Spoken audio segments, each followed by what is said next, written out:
off. I did build a new one. This is a Phoenix P40. We'll go over that. Here you have your. Hey guys and girls, Toyota Tony RC coming at you. Another tutorial. Sorry it's been a while. Had a couple little personal problems. As you see in some of the videos, me and my wife, we had a Great Dane. We've had it for a while. Unfortunately, she has passed away, and I took it a lot harder than my wife did. So, got some other issues, but we want to get back to the fun stuff. So I figured I'd make a quick video. The other stuff I'll explain maybe later, but let's start off. I did build a new one. This is a Phoenix P40. We'll go over that. I do have the Raptor turbine. We're going to go over that real quick, just to explain to you what's going on. So let's move on to the next video, and I'll take you for a tour. Okay, the F-22. Sorry, we wound up with a new cat. So, hey Sneaks, come on, get out of there. Anyway, here's the F-22. Unfortunately, during my training, I was not with my normal teacher. So what happened was, if you look underneath, hard to see, but the airframe is basically destroyed. Structurally, it ruined the whole bottom of the airframe. Structurally, I'm afraid to fly it like this. So what we're gonna do is we're gonna have to overhaul it. So it's gonna be a while before we get back to that. What happened was, I normally, if you watch some of the previous video, we generally fly left to right depending on when. This particular day, we were going right to left, and I got too low, and I literally was practicing touch and goes and came in too hard over the grass. The gear folded up. And it tore down the whole bottom of the airframe and basically separated it. For me to repair it, it's not worth the aggravation. It's either just get a new fuselage. So that's what we're gonna do. We're just gonna redo it and save the parts off of this one.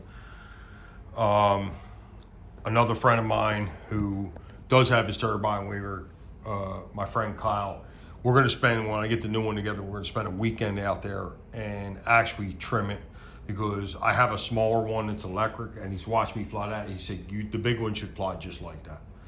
It's very similar, he goes, but unfortunately I was rushing around a little bit, forgot to turn the stabilizer on, so it made it that much more complicated. I did manage to fly it, but made one little mistake and it cost me dearly. So I'll keep you advised, and when we start the new build, we'll go through the new build and see how it goes. Now let's move on to the P40 Phoenix model.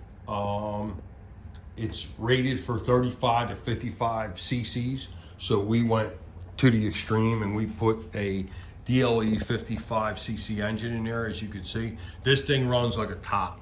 First time out, very simple to fly. Everybody warned me about the gear is narrow on it. If you got a good handle on it, and you won't have a problem. This thing flies amazing. Had to adjust the CG a little bit. Took about 3/4 of an ounce out in the front. We used all high-tech servos throughout. Same servo on everything. D645s, because they're programmable. I can reverse them. And the DL55, literally, I have a 700 milliliter fuel tank. This thing sips fuel.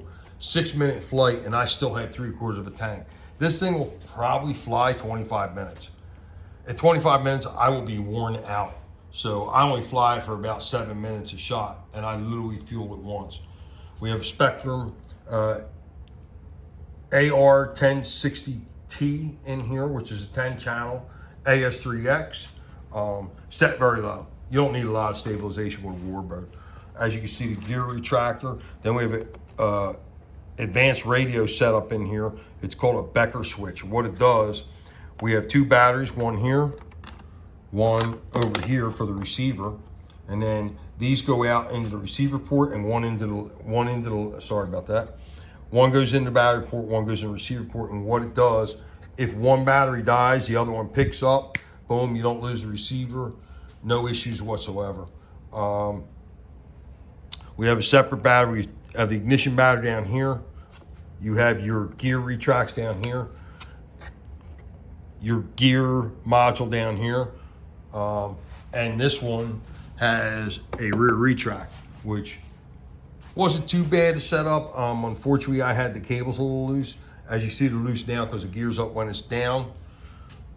Absolutely beautiful model. Put a fuel dot in there, so don't really have to open it up. And I did my manual choke switch right here. Here's your choke. Pull in, pull out. I could have put it out here, but I figured, why not? We'll just do it in there. This way we close it up. Nothing's on the outside or the fuel dot. Going around and covering. It was a little wrinkled, not bad. Stickers wise, I like my little bullet holes and stuff like that.